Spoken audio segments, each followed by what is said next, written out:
Last month, to some ballyhoo, President Vladimir Putin of Russia unveiled two nuclear-powered and nuclear-tipped missiles. One, a subsurface missile, a so-called underwater drone, and another one, the Burevestnik, that's able to fly with is an unlimited range. It has a nuclear propulsion for both the Poseidon under the water and the Burevestnik in the air. And the claim is that there's nothing that can stop either one of them. Now, there have been many in the West that have said, yeah, I'll believe that when I see it. And in fact, some people have said that the Burevestnik itself is not even a real missile, not what's claimed anyway. Though there are pretty much wide agreement that the Poseidon is a real issue that we need to be concerned about. But we have been inundated with requests on our channel to have MIT Professor Ted Postol come on to give us the no kidding deal, because he has been literally our go-to source on this. And really, and most people, anyone who's looking for the actual story anywhere on the internet, it's going to be used, especially with what you did with the Israeli and the Iranian missiles, where you were spot on about what would happen to that before it did. So everybody's really wanting to know what you have to say about this. So welcome back to the show. Eager to hear you. Well, I have an undeserved reputation, and I have to try to keep it. That's how it always works, man. You step it up there to like Tom Brady, man. You got to bring it every time. So we're looking right. Anyway. Well, listen, let's get right into this. First of all, I mean, let me just kind of to remind folks, just kind of set the stage here. This is in late October. Vladimir Putin made a big deal of having a conversation with his chief of general staff, Gerasimov, talking about the Burevestnik. I am talking about the test of the Burevestnik cruise missile with a nuclear power plant that no one else in the world has. Comrade Supreme Commander, such a test was conducted on October 21st. That a multi-hour flight of this rocket was carried out, which it covered a distance of 14,000 kilometers. And this is not the limit. With a nuclear engine? Yes, with a nuclear engine. And the tactical and technical characteristics of the Burevestnik missile generally allow it to be used with guaranteed accuracy against highly protected objects at any distance. And thus its high capabilities for bypassing missile and air defense systems were demonstrated. So those are some pretty big boasts, a limitless range, and nothing that can knock it down. What do you say? Well, it is a missile with, for all practical purposes, of limitless range. The test that Gerasimov and Putin were talking about ran for about 15 hours, traveled about 14,000 kilometers in 15 hours. That turns out to be a significant piece of information, because it means that the Burevestnik cruise missile has a speed of about Mach 0.85 or Mach 0.9. So we know the speed of it, and that gives us an estimate of the thrust of the missile, which in turn gives us an estimate of the power of the nuclear reactor that's propelling the Burevestnik. So we have a lot of insights that come from those simple statements in the discussion between Putin and Gerasimov.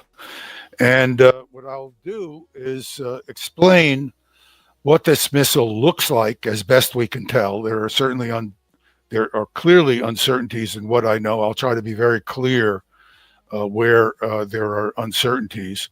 But we do know enough about it to know that this is going to be an unstoppable threat. It can not only come from any direction, it can come at any time. You could have this missile loitering even over your own territory without you knowing about it, and then have it, then make the last dash to the target, and from any direction it chooses. And missile defenses are, they tend to be limited in the azimuth cover. Certainly, the Patriots have this problem. And now I want to look at several specific things here, and some of the claims that have been made. And I wonder if you could tell us what's true and what's not. But let's look first of all. about the engine itself, because there are some claims that, this came out of nowhere, but other people have said, no, they've been talking about this, and this technology has existed for a long time, but it hasn't been able to be miniaturized to where it can function inside of a missile. Can you tell us a little bit about what you know about the origins of this technology? Well, both the United States and the Soviet Union had nuclear-powered missiles and aircraft under development in the 1950s and actually 1960s. So it's quite a long time ago. It's 60 years ago. But the technology was demonstrated at various levels in the U.S. and Russia. Now, part of the reason it was abandoned was because these long-range, in this case, they were going to be supersonic or hypersonic nuclear-powered missiles, powered by very large nuclear reactors, nuclear reactors that would generate maybe 400 or 500 megawatts of power. The Burr.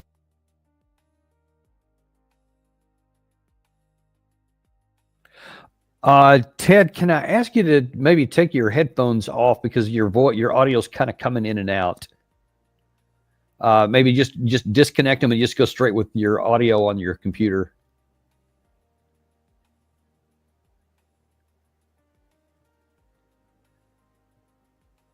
Okay, unfortunately now I can't hear anything. Gary, can you suggest anything here?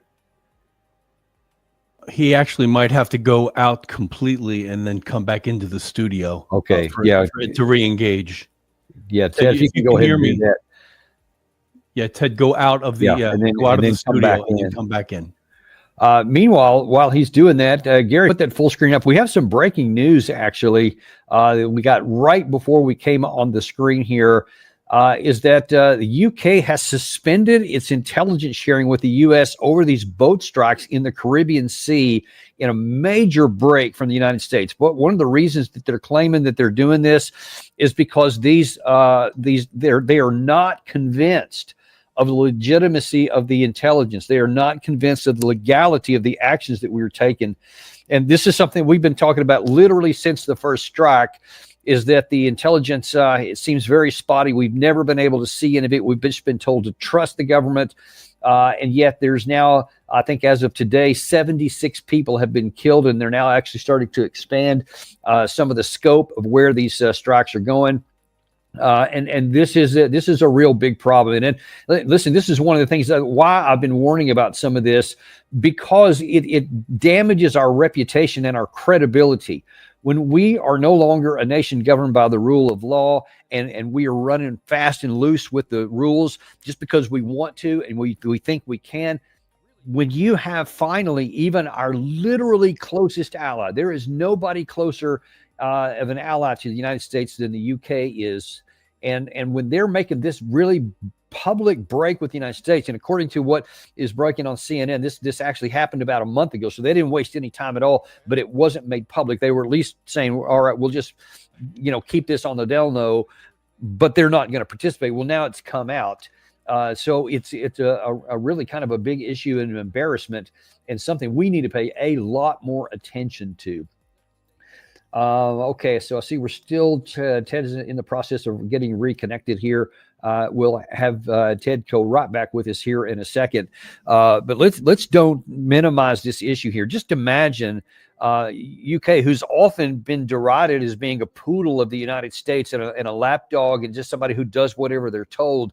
And certainly that's been the case with many things over the years, but not the least of which was in the Middle East with Israel and with the Ukraine situation, with the war. They have done very basically dutiful actions. Pretty much everything that we've asked them to do, they've done. They've supported us diplomatically, economically, militarily, you name it. I mean, I've done lots of joint operations with the British soldiers my entire career while I was on active duty.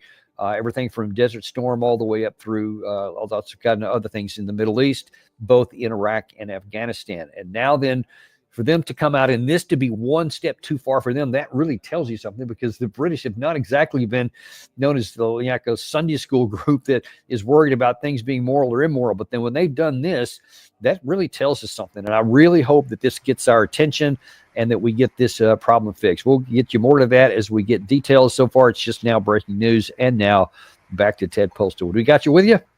I hope so. That sounds good. Yeah, we are definitely good to go. So I think when we get there, you were telling us about the ability of the engine to be miniaturized and how this had been something that both the Soviets and the U.S. had been doing previously. Take it from there. Right. And basically, there was an interest, if you keep in mind, in the 1950s and even early 60s, neither the United States or Soviet Union were sure that either side could build ICBMs to deliver nuclear weapons. The nuclear weapons, first of all, were very heavy if you wanted significant yields. And the accuracies of the ballistic missiles were measured in miles. Typically 5 or 6 miles was sort of a very accurate missile at the time. So if you had 10 or 15 kiloton nuclear warhead and you could only deliver it with a 4 or 5 mile accuracy, it was questionable whether you could even hit some cities. And so in the early days, in the 50s and ultimately in the early 60s, there were tremendous advances in inertial guidance systems and on both sides. And then it became clear that you could build large enough ICBMs that could carry the weight of some of these large warheads. I mean, the Titan warhead, for example, was carried by the Titan missile. Once we and the Soviets demonstrated rather than speculated that we could build ICBMs, then the need for a supersonic or hypersonic nuclear-powered missile was really questionable. And it had all these problems, like the radiation from these. You don't shield the reactors on these missiles because the shielding weighs so much that you just basically build an unshielded reactor, and it's emitting tremendous amounts of radiation into the environment, and which is a problem. And of course, keeping the electronics in these missiles functioning in the extreme radiation environments that were created by the nuclear propulsion system was a demanding task. And in fact, that's one of the reasons why a lot of people suspected that this was not true, because they say that a lot of the tracking devices from the Western world that were near the flight path said they did not detect any radiation, and therefore they calculated, well, then there must not have been a nuclear-powered engine. What do you say? Well, I mean, the reactor is an extremely intense source of gamma rays and neutrons being the dominant dose factor if you're a human near the reactor. It's the ranges at which this the reactor could be detected at best could be measured in kilometers with an appropriate radiation detection device. And that's because it's a radiation source, but it's not necessarily emitting large amounts of radioactive material.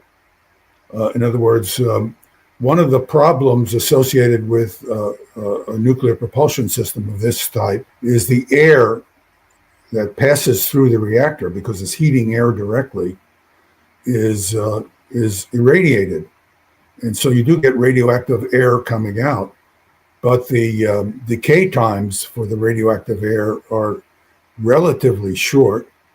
And although it's intense if you were, breathing the air, near the reactor, it doesn't propagate very far because it's not persistent. So the only persistent source of radiation that you could potentially get from one of these reactor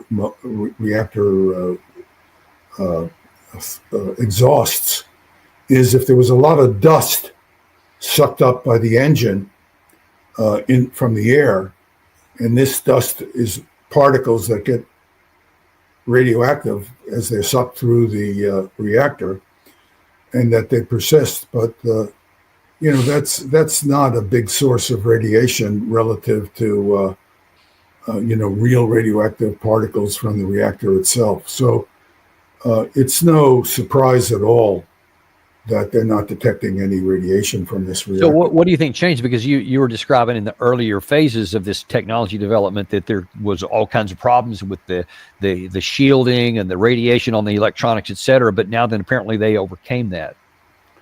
Well, first of all, the reactors that the Russians are using are 100 times less powerful than the reactors that people were using for the much faster supersonic or hypersonic variants of these missiles. In addition, the reactors that were being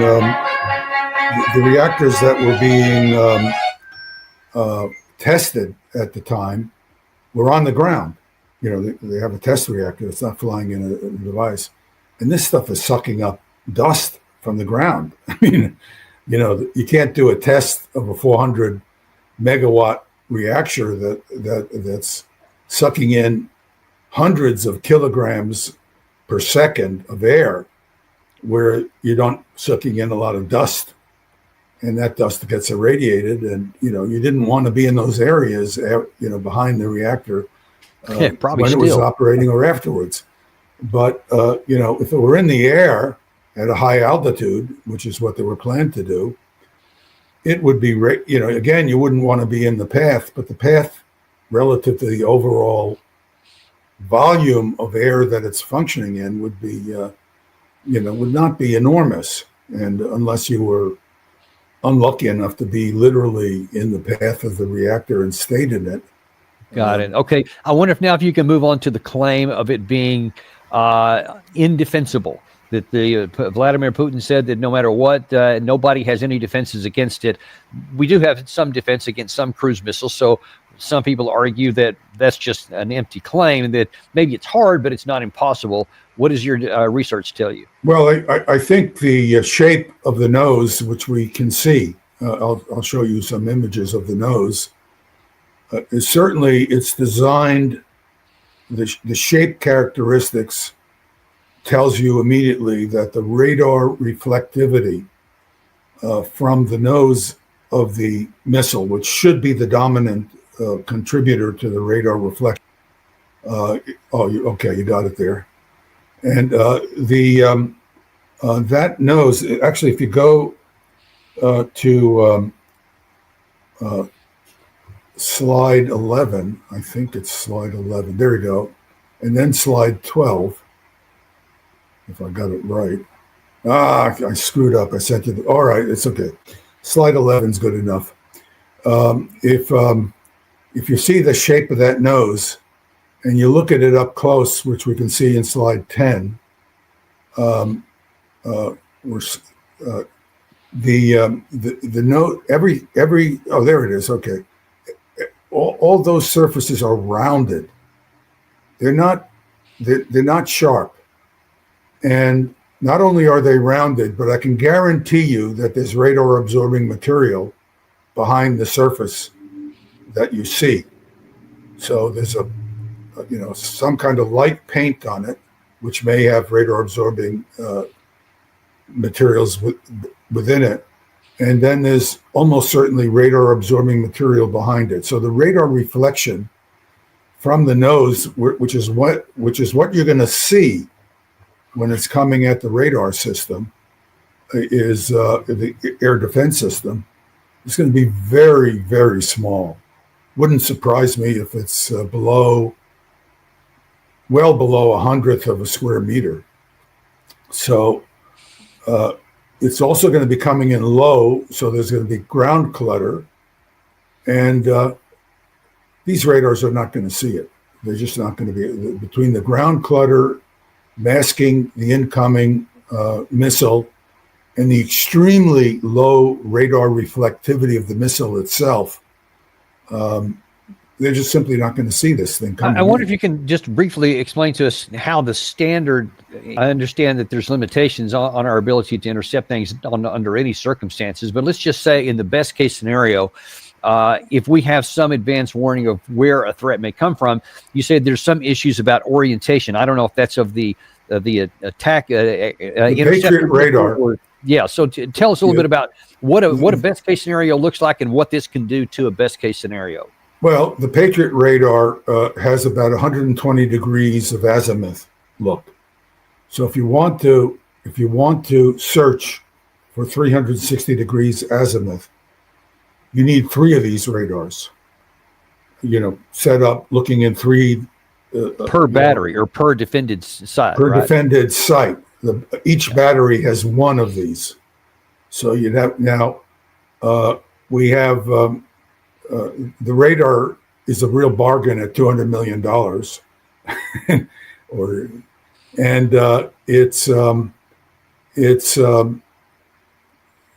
you have a limited number of them. We do have up to 40 Patriot radars, but they're going to be only let's say 10 or 15 sites you can hope to protect at this level. Well, let's just pick one. Let's say New York City was a priority target for the bad guys and a priority defended target for us, and so we used multiple radars to get a 360 degree. How is that going to missile? Well, it probably would not be seen by the radar itself because the clutter. If you're talking about a city, for example, you get reflections off the faces of the buildings. You start looking close to the horizon. Now, what happens when you're looking close to the horizon is it's not a beam like a flashlight beam. There's a lot of spillover. So if you have if the beam is not perfectly focused, which you don't have with a radar beam, it's distributed, then even a small spillover at the edge of the beam that reflects against the ground and the corners of structures on the ground gives you a tremendous background reflection. So this is called clutter. Now the clutter is enormous, can be millions of times larger than the actual reflection from the missile that's coming in.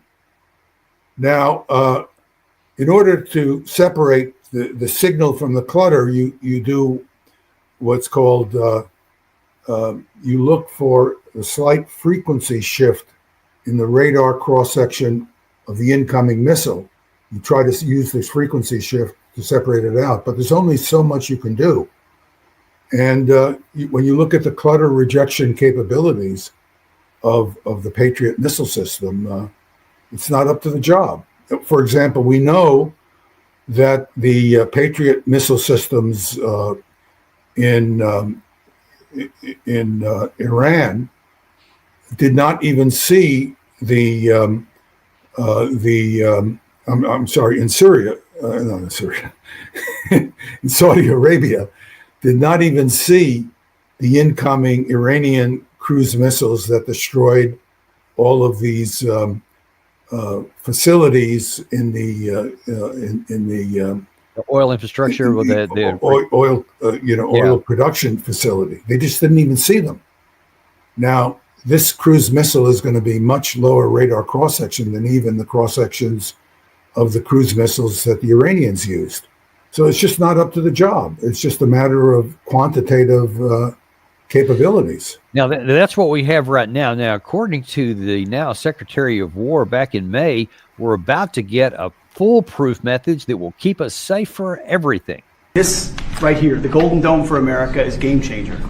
It's a generational investment in the security of America and Americans. Mr. President, you said we're going to secure our southern border and get 100% operational control after the previous administration allowed an invasion of people into our country. President Reagan 40 years ago cast the vision for it. The technology wasn't there. Now it is, and you're following through to say we will protect the homeland from cruise missiles, ballistic missiles, hypersonic missiles, drones, whether they're conventional or nuclear. Wow. So there you see, we don't have anything to worry. As soon as we get that Golden Dome operational, bam, Budapest, no longer a problem. Well, when I see this, I wish we still had what do you call it? I'm really slow. I'm really hazy today. I wish we still had John Cleves and the the British humor on these things, because maybe a little laughing soundtrack underneath might have helped. We still need Monty Python, because this would be a perfect. I think of the Monty Python parrot skit. This would be a good variation of the Monty Python parrot skit. I mean, it's just the joke. I mean, this guy, if he knows, if he thinks he knows what he's talking about, he's a total fool. The Ministry of Silly Walks was always one of my favorite, but I digress. That's the Ministry of Silly Walks was one of my favorite ones, but I digress anyway. So but get back to the equally strange situation with our Golden Dome. It's just so ridiculous. It doesn't merit even a discussion. I mean, there's no systems. If you look at the systems they're proposing, even what are they proposing? The system in space has nothing to do with cruise missiles. You can't intercept cruise missiles from space. You can't find them from space. So how are you going to intercept them? And the interceptors you have theoretically can barely do ballistic missiles, ICBMs. In fact, it's not even clear they can do that. And speaking of, where are they going to get the drone? I wonder if I could just kind of break in and get you to talk about something we had talked about a little bit off the air before we got on here, which I think is really important. There is a recent movie, very realistic, about what might happen with the decision-making process should we receive an incoming ICBM nuclear missile aimed at the United States. And it was called The House of Dynamite, I believe it was. And in there was this section where they fired some ground-based interceptors. They call them GBIs. And when this missile was coming up, they said, all right, we have, as they later explained, a 61% chance. As a coin flip, they were like astounded. The Secretary of Defense said, he said, you mean we're reduced to a coin flip to stop this? But when you saw that, you said you had a different reaction. Oh, my reaction was the overwhelming probability of intercept is zero. And I can show this. In fact, if you guys are foolish enough to have me on again, I'll give you a briefing. We will be. I'll give you a briefing because I have analyzed these tests in the past over the time that these tests were being made. And the trick that the 61% number comes from a trick. Every time they have a failed test where the orchestrated piece of the test was not as planned. So these are all orchestrated tests. They don't count it as a test. So 61% of the time, actually it's probably closer to 50% of the time, where the test went as it was planned to be orchestrated, they hit the target. In the case where the tests did not go as orchestrated, as planned, it catastrophically failed, and they counted as a no test. But the failures indicated how vulnerable the system was to the simplest of countermeasures. In other words, something occurred that caused a decoy to be present that they hadn't planned for, a false target, and the test couldn't be run. So, and we know that the decoys are the big problem, the big vulnerability of this system are decoys. So they literally scripted out every test that went not as they planned, where there was something unexpected. And because there was something unexpected, the test totally failed. They couldn't even begin to try to have a test. So, and as far what is the doctrine for? We'll just pick Russia. I guess you could pick China too if you happen to know. What is their doctrine in terms of some kind of mix of actual missiles to decoys? Well, I think you could have easily hundreds of decoys to missiles. No problem at all with the Russians. I would say probably the same with the North Koreans. If you can launch a missile with a nuclear war, if you have the technology to build an ICBM, have a nuclear warhead, launch the nuclear warhead on the ICBM, you certainly have the technology to deploy some balloons that would, we know for a fact would fool the system. They would not be able to tell the difference between a balloon. And for those, wait. Let's go on there, because that is like anyone listening to this, me going, wait a minute. Our ability to distinguish between a balloon and an incoming ballistic missile, we can't differentiate. No, because the balloon, you see the balloon at a long range, and all you see is its bright radiating surface. You see the warhead at a long range, all you see is its bright radiating surface. Now, there are tricks you can use to try to distinguish the warhead from the balloon. For example, the warhead may wobble a bit. And if it wobbles a bit, the intensity of the fluctuation that you see may fluctuate a bit. And so you say, well, that's not a balloon because there's a fluctuating signal. Well, if I paint a stripe on the balloon and it's a sphere, I can give it the fluctuating signal. So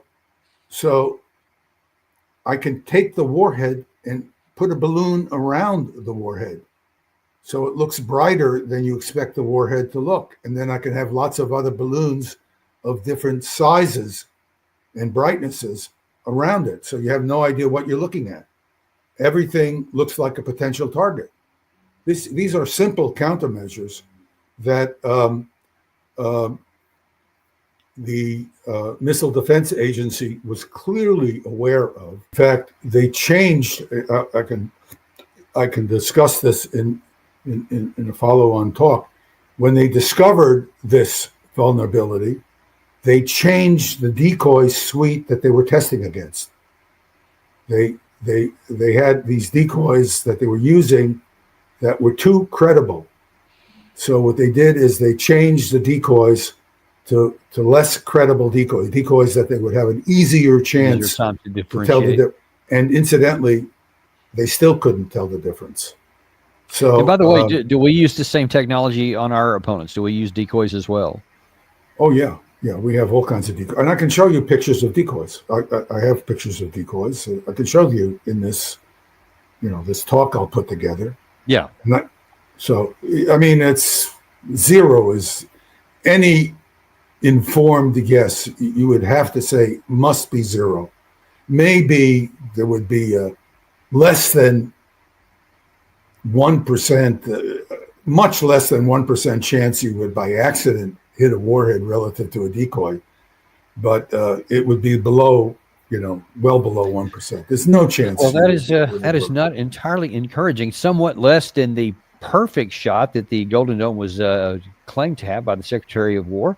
But we'll leave that at there, and we'll look forward to your. I think the House of Dynamite brought up a question that is really important for people to know about, and that we have the data. Yeah, and we're going to look forward to having that. In the some of it. Yeah, go ahead. I'm sorry. In the remainder of the time that we have here, though, I want to look at the other half of what Vladimir Putin was talking about, and that is the Poseidon, because that has got some pretty scary ramifications as well. What can you tell us about the Poseidon? Well, the Poseidon is an underwater drone. Look, can we try slide 38? It's an underwater drone. It's probably not 2 meters in diameter as shown in this diagram, which is copied from website run by a very knowledgeable guy on underwater systems. But if we look at the next slide, 39, we can see how Putin revealed this this weapon system.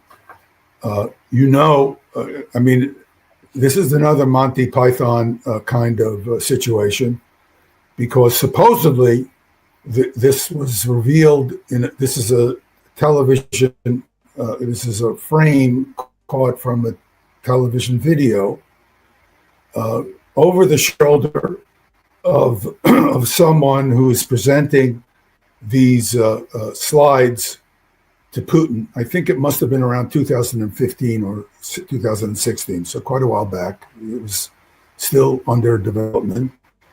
And you can see in the middle there, this underwater drone.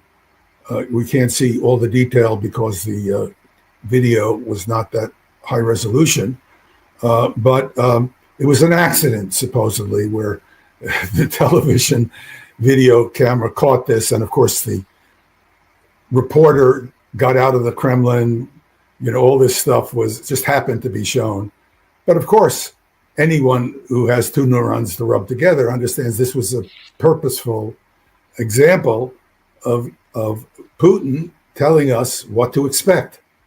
So, 6 or 7 years later or 8 years later, we now see it launched. It takes time to develop these things.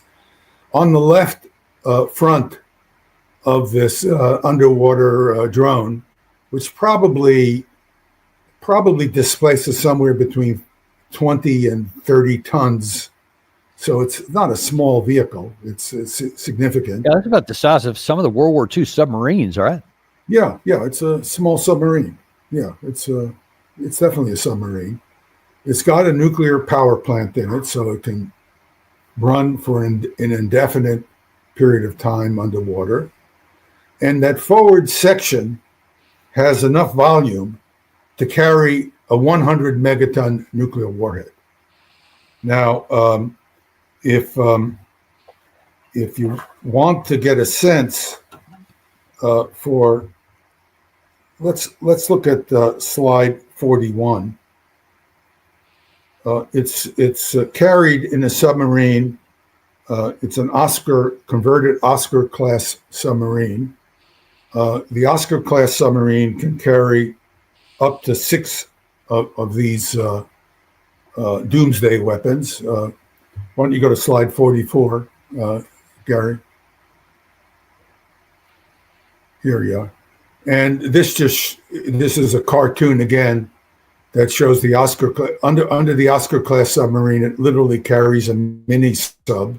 It can carry a mini sub, and it can carry up to 6 of these Poseidon 50 to 100 megaton warhead torpedoes, and they are designed to be able to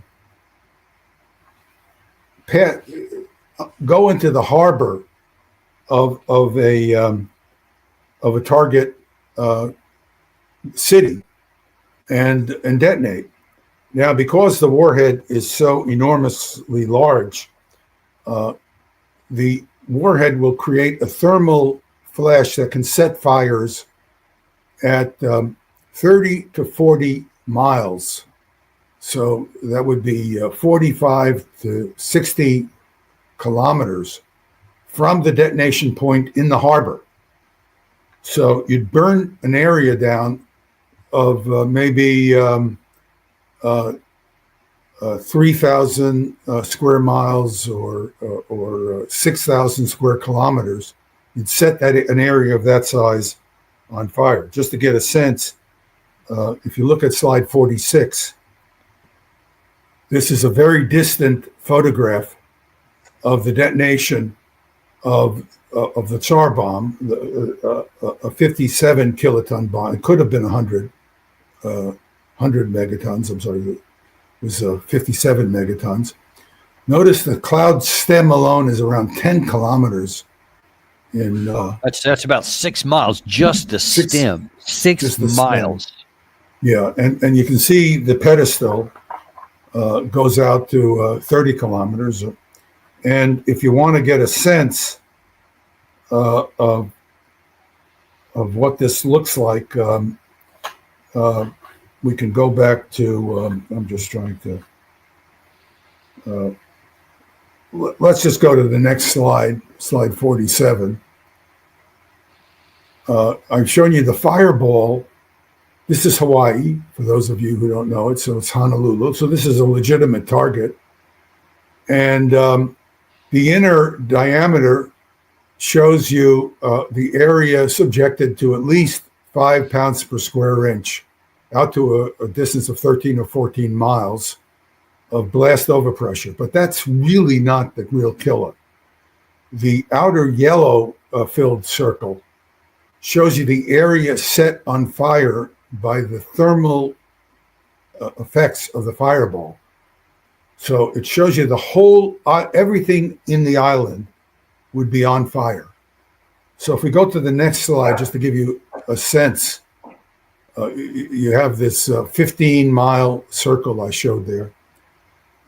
If you had a house built like the house shown in this is a Nevada test structure, maybe a few tenths of a second at the beginning of the detonation, the house would be illuminated.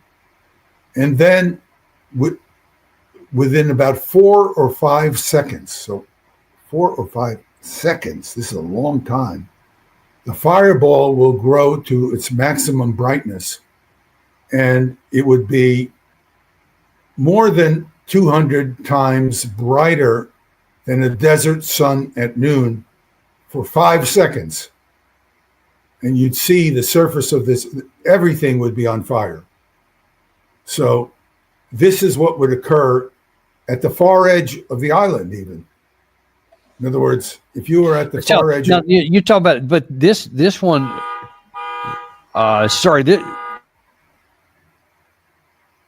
we're all. Sorry about that. This one is an underwater submarine, right? Yeah, this is the underwater. It's detonated underwater. Even if it goes off underwater, it can still cause this on the other side of Hawaii. Absolutely. If it's detonated underwater, its thermal energy is reduced by about 30%. In other words, if it were detonated in the air over the target, it would have about 30% more brightness than it has from underwater, because a lot of the energy gets suppressed by the detonation under the water. So it's still bright enough to set a building on fire at the far edge of the island of Oahu. In other words, the whole island would be in flames. So nothing on the island would survive. So even though it's detonated underwater, and the thermal pulse is suppressed. So if you want to get a sense of what the pedestal looks like, if we go to slide 50, this is just a guesstimate. The island is, if we go back one slide, 49, there's the island, there's the island itself. And then we go back again to 50. You can see that the pedestal basically covers the island, or comes close to covering the island. And, just everything would be on fire. So this is a doomsday weapon. Now, why would you do this? Let's go to slide 55. If you look at slide 55, this shows you what 6 or 7 of these weapons could do to the coastal cities of the United States. The yellow bright circles show you the area that would be set on fire by these weapons. So what Putin is saying to us is that if you try to attack Russia, this is a doomsday weapon we will launch from submarines. they have ordered some 32 of these weapons. They'll be manufacturing up to 32 of these weapons. They'll be in 5 or 6 Oscar-class submarines. And those submarines will be able to launch these drones, which will have limitless range and endurance under the ocean. And they can take their time and get to the target they want to get to, swim into the harbor, and detonate, or detonate outside the harbor, which is enough to destroy the whole system. Now, why would you do this? Well, let's go to slide 3, because this is a very important point. We have a country that is led by people who know nothing. And I want to. There was an extremely interesting seminar at Stanford last week. I have a recording of it. If anybody wants, I can send you the recording of the seminar. 3 of the people in this seminar are distinguished scholars at Stanford. I mean, let me be clear. Stanford gave them this title. I would give them the title of complete ignoramus fools. That's the title I would give them. All right. So we have these 3 people talking about the war in Ukraine, and you can see, anybody who knows anything about the war in Ukraine can see that they know less than nothing. I say less than nothing because they're talking about things that are complete nonsense. This is Stanford University, the Center for International Security and Arms Control. They have called these people distinguished scholars. This is what the Stanford students are exposed to. If there's any Stanford grads listening to this, you should look at this and you should write the provost and say, what kind of nonsense is being taught to undergraduates and graduate students at Stanford? Because this is outrageous. And all of these people had high-level jobs in government and were given positions at Stanford and labeled on their backsides distinguished scholars. When I wouldn't let them run a lemonade stand or go into any class in a kindergarten class and talk about what they know about. And said, so what did they say that just got you so upset? Well, they were talking about Ukraine winning the war, winning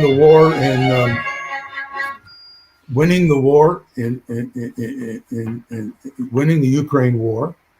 They were talking about how the Russians have got over 1 million casualties in this war. I mean, it's hard to believe.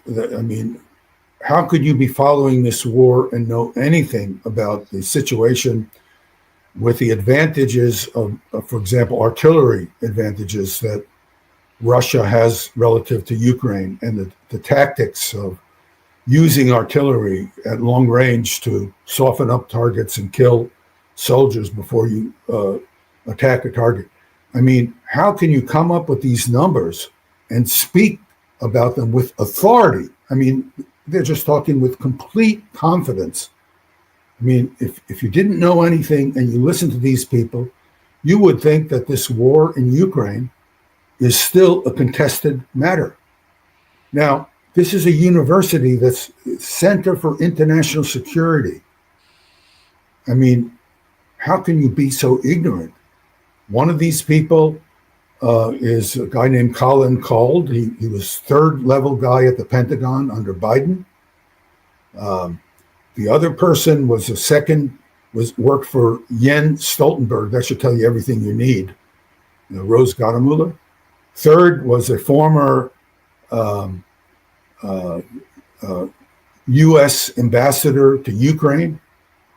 And these are the people who are telling students and graduate students about what is going on in the world. They have no idea. If you talk to them, and I have, about anything that Putin has said, they have no idea. They'll cherry pick statements Putin has made to try to make him look like a maniac.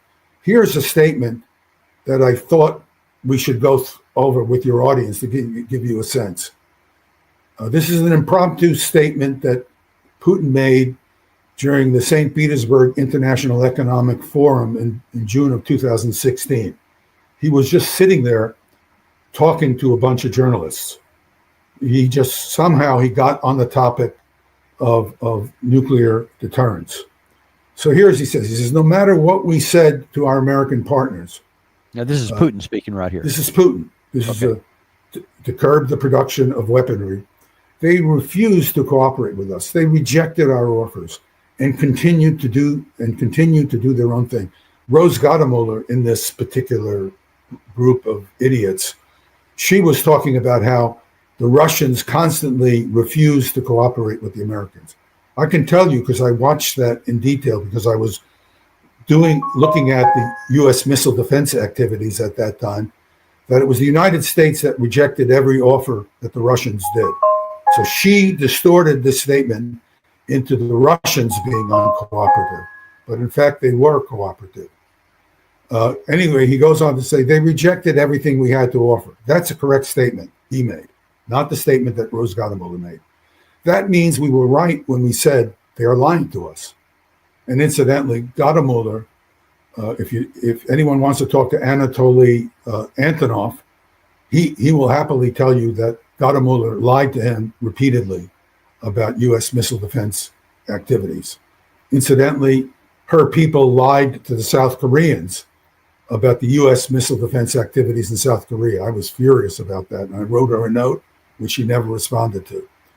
All right, so their reasons were not genuine. In reference to the Iranian nuclear threat, your people, the populations of Western Alliance, do not feel a sense of impending danger. This is what worries me. In other words, you don't feel the danger from Iran, but you're talking about this nuclear system. So a missile defense system is one element of a whole system of offensive military potential.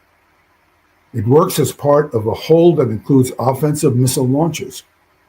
One of the complex defenses blocks, the other launches high-precision weapons, the third blocks a potential nuclear strike, probably nuclear retaliation he's talking about, and the fourth sends out its own nuclear weapons in response. This is all designed to be part of one system. I don't know how this is all going to end. This, again, is still Putin. What I do know is that we will need to defend ourselves, emphasis added. Now, if we take the, Gary, can you take off the deep dive, the logo of deep dive underneath so we can see, oh, there it is. Now, here's my note on this. The above Putin statement is an accurate description of U.S. damage limitation and warfighting doctrine and the systems the U.S. has built and operated in support of these doctrines. He understands exactly what we are talking about. We are talking about attacking Russian nuclear forces to do damage limitation. And this is why every time you see Putin talking about a Russian nuclear response to a nuclear attack, to a sudden nuclear attack, he always will say, do not have any doubt that we will respond, even though we know that the world will end, that we will die along with you. We will respond. Because what he's trying to do is say, this underwater drone is my response to your delusion that you can use missile defense and highly accurate weapon systems to disarm Russia.